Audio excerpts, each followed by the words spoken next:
K M. Mani budget അവതരിപ്പിക്കരുതെന്ന് LDF. Mani budget അവതരിപ്പിച്ചാൽ നിയമസഭയ്ക്കകത്തും പുറത്തും കടുത്ത പ്രക്ഷോഭം നടത്താനും LDF തീരുമാനം. മാണിക്കെതിരെയുള്ള തുടർ പ്രക്ഷോഭം മാർച്ച് 6-ന് തീരുമാനിക്കും. കെ.എം. മാണി ബജറ്റ് അവതരിപ്പിക്കുന്നത് ജനങ്ങളോടുള്ള വെല്ലുവിളിയാണെന്ന് LDF യോഗം വിലയിരുത്തി.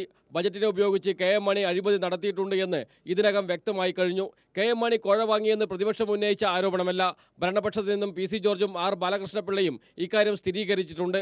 കെ.എം. മാണി ബജറ്റ് അവതരിപ്പിക്കുന്നതിനെതിരെ നിയമസഭയ്ക്കകത്തും പുറത്തും സമരം ശക്തമാക്കുമെന്ന് LDF കൺവീനർ വൈക്കം വിശ്വൻ അറിയിച്ചു. ശ്രീ മാണി അസംബ്ലിയിൽ ബഡ്ജറ്റ് അവതരിപ്പിക്കുന്നത് ഈ നാട്ടിലെ ജനങ്ങൾക്കെതിരായിട്ടുള്ള ഒരു വെല്ലുവിളിയാണ്. ഇതിനെതിരായി അസംബ്ലിയിലും പുറത്തും LDF ശക്തിയായ പ്രക്ഷോഭവും സമരവും സംഘടിപ്പിക്കുന്നതാണ്. ബജറ്റ് അവതരിപ്പിക്കുന്ന ദിവസം നടത്തേണ്ട സമരത്തെക്കുറിച്ച് മാർച്ച് 6-ന് ചേർന്ന LDF യോഗം തീരുമാനമെടുക്കും. മാർച്ച് 7-ന് പഞ്ചായത്തുകളിൽ ജനകീയ കൂട്ടായ്മകൾ സംഘടിപ്പിച്ച് കെ.എം. മാണിയെ കുറ്റവിചാരണ ചെയ്യും. മാണി പങ്കെടുക്കുന്ന ഏത് സ്ഥലത്തും ഇപ്പോൾ കഴിവിനനുസരിച്ച് ഇനി പലയിടത്തും വിട്ടുപോയിട്ടുണ്ടോ എന്ന് എനിക്കറിയില്ല. അവിടെ പ്രതിഷേധ പ്രകടനങ്ങൾ, കരിങ്കൊടി പ്രകടനങ്ങൾ, അതുപോലെ തന്നെ പല പ്രദേശത്തും ഇപ്പോൾ ഞങ്ങൾ പ്രഖ്യാപിച്ചിട്ടുള്ള കുറ്റവിചാരണ മറ്റു രൂപങ്ങൾ, അത് മാണിയുടെ വീടിൻ്റെ തൊട്ടടുത്താണേലും അതെല്ലാം തന്നെ വരുന്നു. മാണിയുടെ മണ്ഡലത്തിൽ ആ മാണി പങ്കെടുത്ത 3-4 പരിപാടികളിലെല്ലാം തന്നെ മാണിക്ക് വളരെ വേഗം കയറുക, ഓടുക, പോലീസ് സംരക്ഷണത്തിൽ പോകുക എന്നുള്ള നിലയല്ലാതെ അവിടെയൊക്കെ ആ രീതിയിൽ തന്നെ ബന്ധപ്പെട്ടിട്ടുണ്ട്. നെല്ല് സംഭരിച്ച വകയിൽ കർഷകർക്ക് 300 കോടിയോളം രൂപ നൽകുവാനുണ്ട്. ഇത് അടിയന്തരമായും കൊടുത്തു തീർക്കണം. ഡീസലിന്റെ വില കുറഞ്ഞ സാഹചര്യത്തിൽ ബസ് ചാർജ് കുറയ്ക്കണം. റബ്ബർ കർഷകർ നടത്തുന്ന സമരത്തിന് LDF യോഗം പൂർണ്ണ പിന്തുണ പ്രഖ്യാപിച്ചു. News bureau, Thiruvananthapuram. മാണി പങ്കെടുത്ത പരിപാടി പ്രതിപക്ഷ നേതാവ് VS അച്യുതാനന്ദൻ ബഹിഷ്കരിച്ചു. ആർച്ച് ബിഷപ്പ് ബെനഡിക്ട് മാർ ഗ്രിഗോറിയോസിന്റെ ജന്മശതാബ്ദി ഉദ്ഘാടന ചടങ്ങിൽ നിന്നാണ് VS വിട്ടുനിന്നത്. മുഖ്യമന്ത്രി ഉമ്മൻചാണ്ടിയും മാണിക്കൊപ്പം പരിപാടിയിൽ പങ്കെടുത്തിരുന്നു. ബാർകോഡ് ആരോപണ വിധേയനായ മാണി പങ്കെടുക്കുന്ന പരിപാടികൾ ബഹിഷ്കരിക്കാൻ നേരത്തെ LDF തീരുമാനിച്ചിരുന്നു. ഇതുപ്രകാരമാണ് VSന്റെ നടപടി. വയനാട്ടിൽ കുരങ്ങ് പനി ബാധിച്ച് ഒരാൾ കൂടി മരിച്ചു. പുൽപ്പള്ളിയിലെ ചീയമ്പള്ളി കോളനിയിലെ ബൊമ്മനാണ് മരിച്ചത്. കുരങ്ങ് പനി ബാധിച്ച് ചീയമ്പള്ളി കോളനിയിലെ 4ാമത്തെ മരണമാണ് ഇത്.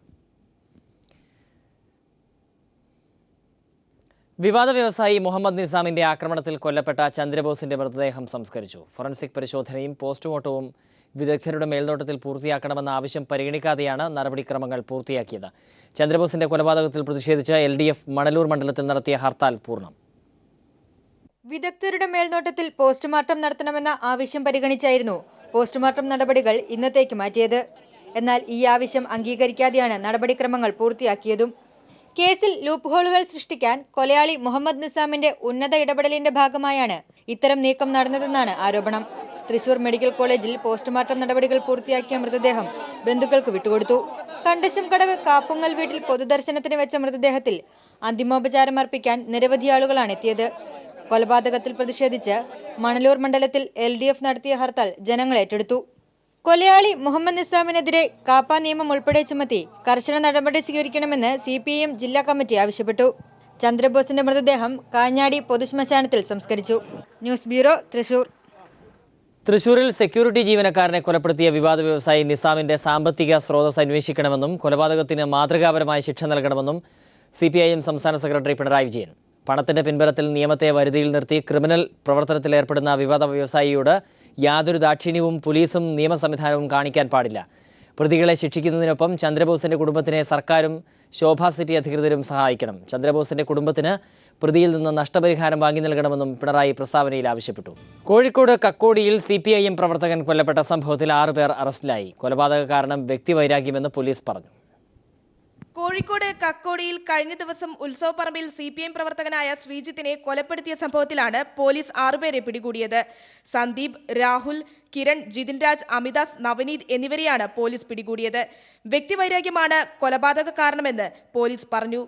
അറസ്റ്റിലായ പ്രതി സന്ദീപ് മയക്കുമരുന്ന് ഉപയോഗിക്കുന്നതിനെതിരെ ശ്രീജിത്ത് നേരത്തെ പോലീസിൽ പരാതി നൽകിയിരുന്നു. തുടർന്ന് ഇരുവരും തമ്മിൽ ചില തർക്കങ്ങൾ നിലനിന്നിരുന്നു. ഇതിന്റെ വൈരാഗ്യം തീർക്കുന്നതിനായാണ് സന്ദീപും കൂട്ടാളികളും ചേർന്ന് ഉത്സവം കാണാനെത്തിയ ശ്രീജിത്തിനെ സമീപത്തെ പറമ്പിൽ കൊണ്ടുപോയി മർദ്ദിച്ച് കൊലപ്പെടുത്തിയത്. കേസിൽ 13 പേരാണ് പ്രതി ചേർക്കപ്പെട്ടിട്ടുള്ളത്. ബാക്കിയുള്ളവരെ തിരിച്ചറിഞ്ഞിട്ടുണ്ടെന്നും ഇവരെ ഉടൻ അറസ്റ്റ് ചെയ്യുമെന്നും പോലീസ് പറഞ്ഞു. City police commissioner in charge D. Sali. കൊലയുടെ കാരണം ഇവർ തമ്മിൽ കുറച്ച് നാളുകൊണ്ട് പ്രശ്നങ്ങളുണ്ട്. ഈ ഒന്നാം പ്രതി ഇതിൽ ഈ കഞ്ചാവ് ഉപയോഗിക്കുന്ന ആളാണെന്നുള്ളതാണ് മനസ്സിലായിട്ടുള്ളത്. ഒളിവിൽ പോയ 6 പ്രതികളെ കോയമ്പത്തൂരിൽ വെച്ചാണ് പോലീസ് പിടികൂടിയത്. നടക്കാവ് സിഐന്റെ നേതൃത്വത്തിലാണ് പ്രതികളെ പിടികൂടിയത്. News bureau, Kozhikode. പാലക്കാട് കുലുക്കല്ലൂർ സദാചാര കൊലപാതക കേസിൽ 3 പേർ അറസ്റ്റിലായി. കുലുക്കല്ലൂർ സ്വദേശികളായ ഷാജു, സെയ്തലവി, റജീഷ് എന്നിവരാണ് അറസ്റ്റിലായത്. സംഭവത്തിൽ ഉൾപ്പെട്ട 11 പേരെ തിരിച്ചറിഞ്ഞതായി പോലീസ് പറഞ്ഞു. ഒരു സ്ത്രീയുമായി അവിഹിത ബന്ധമുണ്ടെന്ന് സ്ഥാപിക്കാൻ 55-കാരനായ പ്രഭാകരനെ അക്രമി സംഘം മർദ്ദിക്കുകയായിരുന്നുവെന്നും പോലീസ് പറഞ്ഞു. മർദ്ദനത്തെ തുടർന്നുണ്ടായ ഹൃദയാഘാതമാണ് മരണകാരണമെന്നാണ് പോസ്റ്റ്മോർട്ടം റിപ്പോർട്ട്. സുൽത്താൻ ബത്തേരിക്കടുത്ത് പഴേരി പുതുച്ചോലയിൽ ഒരു കുടുംബത്തിലെ 3 പേരെ വീട്ടിനുള്ളിൽ മരിച്ച നിലയിൽ കണ്ടെത്തി. കൈപ്പഞ്ചേരി നീലകണ്ഠൻ, ഭാര്യ തങ്കമ്മ, മകൻ സന്തോഷ് എന്നിവരാണ് മരിച്ചത്. വിഷം കഴിച്ചാണ് മരണമെന്നാണ് പ്രാഥമിക നിഗമനം. ഇന്ന് രാവിലെ 11 മണിയോടെ സ്വന്തം വീട്ടിൽ നിന്ന് മടങ്ങിവന്ന സന്തോഷിന്റെ ഭാര്യയാണ് ഇവർ മരിച്ചു കിടക്കുന്നതായി കണ്ടത്. മൃതദേഹം പോസ്റ്റ്മോർട്ടത്തിന് അയച്ചു. കണ്ണൂർ ജില്ലയിൽ വർഗീയ ശക്തികളോട് സൗഹാർദ്ദ നിലപാട് സ്വീകരിക്കുന്ന പോലീസ് CPIM-നെതിരെ എല്ലാ നിയമപരിധിയും വിട്ടുപെരുമാറുന്നതായി പരാതി. ജില്ലയിൽ വിവിധ പ്രദേശങ്ങളിൽ RSS നടത്തിവരുന്ന ആക്രമണങ്ങളെ പോലീസ് അവഗണിക്കുകയാണെന്നും ജില്ലാ സെക്രട്ടറി P. ജയരാജൻ അടക്കമുള്ള CPIM നേതാക്കൾ ജില്ലാ പോലീസ് മേധാവിക്ക് നൽകിയ പരാതിയിൽ പറയുന്നു. അതേസമയം ചക്കരക്കൽ പോലീസ് സ്റ്റേഷനിൽ RSS സെൽ പ്രവർത്തിക്കുകയാണെന്ന് CPIM ജില്ലാ സെക്രട്ടറി P. ജയരാജൻ ആരോപിച്ചു. ജില്ലയിലെ വിവിധ പോലീസ് സ്റ്റേഷനുകളിൽ പോലീസ് ഉദ്യോഗസ്ഥന്മാർ പക്ഷപാതപരമായ നിലപാട് സ്വീകരിക്കുന്ന നടപടിക്കെതിരെയാണ് CPM നേതൃത്വം ജില്ലാ പോലീസ് മേധാവിക്ക് പരാതി നൽകിയത്. അതേസമയം RSS അടക്കമുള്ള വർഗീയ ശക്തികളോട് പോലീസ് സൗഹാർദ്ദപരമായ നിലപാട് സ്വീകരിക്കുകയും നിസ്സാര കേസുകൾ മാത്രം ചുമത്തുന്നതായും പരാതിയുണ്ട്. ഐവർകുളത്ത് BJP ഹർത്താൽ ദിനം CPM ലോക്കൽ കമ്മിറ്റി അംഗം സുനീഷ് അടക്കം 3 പേരെ RSS സംഘം ആക്രമിച്ചു. ചക്കരക്കൽ പോലീസ് നടപടി സ്വീകരിച്ചില്ല. എന്നാൽ CPM നേതാവ് ഉൾപ്പെടെ 11 പേർക്കെതിരെ 308-ാം വകുപ്പ് ഉൾപ്പെടുത്തി കേസെടുത്തു. പെർലശ്ശേരിയിലും ആഡൂരിലും RSS പ്രവർത്തകർ നടത്തിയ ബോംബാക്രമണത്തിൽ രക്തസാക്ഷി KV സുധീഷിന്റെ പിതാവിനടക്കം പരിക്കേറ്റു. പോലീസിന്റെ പക്ഷപാതിത്വത്തിനെതിരെ പോലീസ് സ്റ്റേഷൻ മാർച്ച് സംഘടിപ്പിച്ച KK നാരായണൻ MLA-ക്കും 200 പ്രവർത്തകർക്കുമെതിരെ ജാമ്യമില്ലാ വകുപ്പുകൾ ചേർത്ത് കേസെടുത്തു. പ്രതികളെ പിടിക്കാനെന്ന പേരിൽ പെർലശ്ശേരി കിലാലൂരിൽ പുലർച്ചെ നടത്തിയ പോലീസ് വേട്ടയിൽ വീടിനകത്തേക്ക് വെള്ളം ചീറ്റി 1.5 വയസ്സുകാരനും അമ്മൂമ്മയും ബോധരഹിതരായി ആശുപത്രിയിലായി. ജില്ലയിൽ ആക്രമണം തുടരുന്ന RSSന് പോലീസ് സംരക്ഷണം നൽകുകയാണെന്നും പരാതിയിൽ പറയുന്നു. അതേസമയം ഇന്ന് പുലർച്ചെ CPM മുഴപ്പാല ലോക്കൽ കമ്മിറ്റി ഓഫീസും തകർത്തിരിക്കുകയാണ്. അപ്പോൾ RSS നേതൃത്വം തീ കൊണ്ട് തലചൊറിയുകയാണ് എന്നവർ മനസ്സിലാക്കണം. അതിശക്തമായ പ്രതിരോധ പ്രവർത്തനം CPM-ൻ്റെ ഭാഗത്തു നിന്നുണ്ടാവും. കേരളത്തിലെ ഉമ്മൻചാണ്ടി ഗവൺമെൻറ്റിൻ്റെ നയമനുസരിച്ചാണ് RSS പീഡന നയം പോലീസ് സ്വീകരിച്ചുകൊണ്ടിരിക്കുന്നത്. ചക്കരക്കല്ല് പോലീസ് സ്റ്റേഷനിൽ RSSൻ്റെ ഒരു സെല്ല് തന്നെ പ്രവർത്തിക്കുന്നു. News bureau, Kannur. വയനാട് നൂൽപ്പുഴ വനാതിർത്തി പ്രദേശങ്ങളിൽ കടുവാ ഭീതി നിലനിൽക്കെ പ്രതിഷേധങ്ങളും ശക്തമാകുന്നു. വന്യമൃഗ ആക്രമണങ്ങൾക്ക് ശാശ്വത പരിഹാരം ആവശ്യപ്പെട്ടാണ് പ്രതിഷേധങ്ങൾ. അതേസമയം നരഭോജിയായ കടുവയെ പിടികൂടാനുള്ള ശ്രമം ഇതുവരെ ഫലം കണ്ടിട്ടില്ല. വയനാട് നൂൽപ്പുഴ വനാതിർത്തിയോട് ചേർന്ന് തമിഴ്നാട് പാട്ടവയലിൽ തൊഴിലാളി സ്ത്രീയെ കടിച്ചുകൊന്ന കടുവയ്ക്കായി തെരച്ചിൽ തുടരുന്നു. ഭയാശങ്കകളിലാണ് അതിർത്തി പ്രദേശങ്ങളിലെ വനാന്തര വനയോര ഗ്രാമങ്ങൾ. തമിഴ്നാടിന്റെയും കേരളത്തിന്റെയും സംയുക്ത സംഘങ്ങൾ കടുവയ്ക്കായി തെരച്ചിൽ ഊർജിതമാക്കിയിട്ടുണ്ട്. സമാധാനമായി പുറത്തിറങ്ങാൻ പോലും ഗ്രാമവാസികൾക്കാവുന്നില്ല. വയനാട്ടിൽ രൂക്ഷമായ വന്യമൃഗശല്യത്തിന് പരിഹാരം കാണണമെന്നാവശ്യപ്പെട്ട് പ്രക്ഷോഭങ്ങൾ ശക്തമാക്കുകയാണ് ജനങ്ങൾ. ഈ ആവശ്യമുന്നയിച്ച് DYFI NH-212-ൽ ബത്തേരിയിൽ ദേശീയപാത ഉപരോധിച്ചു. പോലീസ് ബലം പ്രയോഗിച്ച് പ്രവർത്തകരെ അറസ്റ്റ് ചെയ്ത് നീക്കിയതോടെയാണ് 1 മണിക്കൂറോളം നീണ്ട ഉപരോധം അവസാനിച്ചത്. വന്യമൃഗശല്യത്തിൽ നിന്ന് വയനാടൻ ജനതയെ രക്ഷിക്കാൻ വേണ്ടി ഗവൺമെന്റ് ശാശ്വതമായ നിലപാട് സ്വീകരിക്കണം. പാട്ടവയലിൽ സ്കൂളുകൾക്ക് നീലഗിരി ജില്ലാ കളക്ടർ അവധി പ്രഖ്യാപിച്ചിരിക്കുകയാണ്. നൂൽപ്പുഴ വനത്തിൽ സുദരത്ത് ഭാസ്കരനെയും അതിർത്തിക്കപ്പുറം പാട്ടവയലിൽ മഹാലക്ഷ്മിയെയും കൊന്ന കടുവയുടെ അക്രമത്തിൽ പരിക്കേറ്റവരുടെ എണ്ണം 2ആയി. ഈ പ്രദേശങ്ങളിലെല്ലാം ഗ്രാമങ്ങൾ ഭീതിയിലാഴ്ന്നിരിക്കുകയാണ്. പല സ്ഥലങ്ങളിലും കടുവയെ കണ്ടു എന്ന അഭ്യൂഹങ്ങൾ പരക്കുന്നു. തമിഴ്നാടിന്റെയും കേരളത്തിന്റെയും 100 കണക്കിന് വനപാലക പോലീസ് സംഘങ്ങളാണ് കടുവയെ പിടികൂടാൻ ഈ പ്രദേശങ്ങളിൽ തമ്പടിച്ചിരിക്കുന്നത്. News bureau, Wayanad. വിശ്വാസ സ്വാതന്ത്ര്യം സർക്കാർ ഉറപ്പുവരുത്തുമെന്ന് പ്രധാനമന്ത്രി നരേന്ദ്രമോദി. അക്രമം നടത്താൻ ഒരു മതത്തെയും അനുവദിക്കില്ലെന്നും മതസഹിഷ്ണുത രാജ്യത്തോളം പഴക്കമുണ്ടെന്നും മോദി പറഞ്ഞു. സിറോ മലബാർ സഭയുടെ ചടങ്ങിൽ സംസാരിക്കുകയായിരുന്നു മോദി. മോദിയുടെ നിലപാട് സ്വാഗതാർഹമാണെന്ന് CBCI അധ്യക്ഷൻ കർദിനാൾ ബസേലിയോസ് ക്ലിമീസ് കാതോലിക്ക ബാവ പറഞ്ഞു.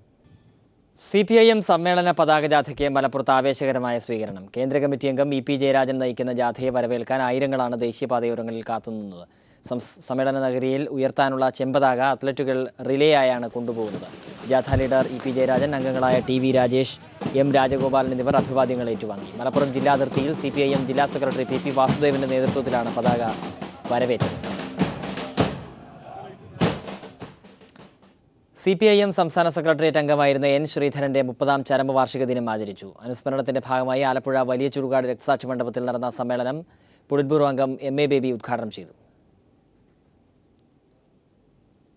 കൈരളി അറേബ്യയെ നെഞ്ചോട് ചേർത്ത് സ്വീകരിക്കുന്നുവെന്ന് പ്രവാസി മലയാളികൾ. കൈരളിയും പീപ്പിളും വിയും പോലെ കൈരളി അറേബ്യയും പ്രവാസി മലയാളികളുടെ ശബ്ദമായി മാറുമെന്ന് പ്രവാസി മലയാളികൾ പറഞ്ഞു. നെഞ്ചോട് തന്നെ നമ്മൾ ചേർക്കുന്ന കൈരളി ചാനലിന് നമ്മളെ പ്രവാസികളൊരു സഹോദര ചാനലായിട്ടാണ് നമ്മൾ കൈരളിനെ കാണുന്നത്. എല്ലാ പ്രോഗ്രാമും എല്ലാ വാർത്തകളും എല്ലാം നല്ല ചാനലാണ്. പ്രോഗ്രാം ഞാൻ കണ്ടിരുന്നു. മമ്മൂട്ടിയെല്ലാം വന്ന പ്രോഗ്രാം വളരെ നല്ലൊരു പ്രോഗ്രാമായിരുന്നു. വളരെ വിജയിച്ച നല്ലൊരു പ്രോഗ്രാമായിരുന്നു.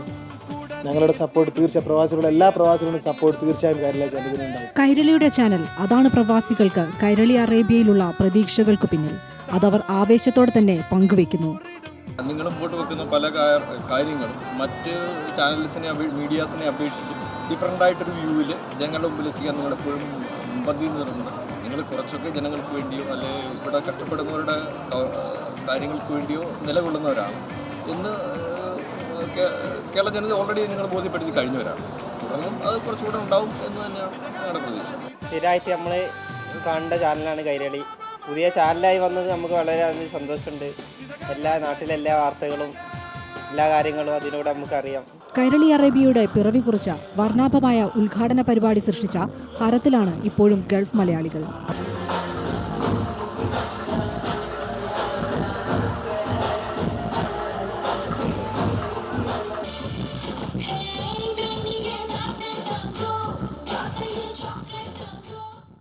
പ്രവാസികൾ ഹൃദയത്തിലേറ്റുന്ന ചാനലാണ് കൈരളി അറേബ്യ. ഇനിയിപ്പോൾ പുതിയൊരു ചാനൽ കൂടി ആയത് കാരണം വളരെയധികം സന്തോഷമുണ്ട്. Kairali people news bureau, Dubai. കേരളത്തിന്റെ സമഗ്ര വികസനത്തിന് ദിശാബോധമുള്ള അധികാര കേന്ദ്രങ്ങൾ അനിവാര്യമാണെന്ന് ഗൾഫിലെ വ്യവസായ പ്രമുഖർ അഭിപ്രായപ്പെട്ടു. കൈരളി അറേബ്യയുടെ ഉദ്ഘാടനത്തോടനുബന്ധിച്ച് അബുദാബിയിൽ നടന്ന സെമിനാറിലാണ് ഈ അഭിപ്രായമുയർന്നത്. കേരളത്തിന്റെ വികസനത്തിന് പ്രവാസികളുടെ നിക്ഷേപം അനിവാര്യമാണെന്ന് സെമിനാറിൽ അധ്യക്ഷത വഹിച്ച Malayalam communications limited chairman Mammootty അഭിപ്രായപ്പെട്ടു.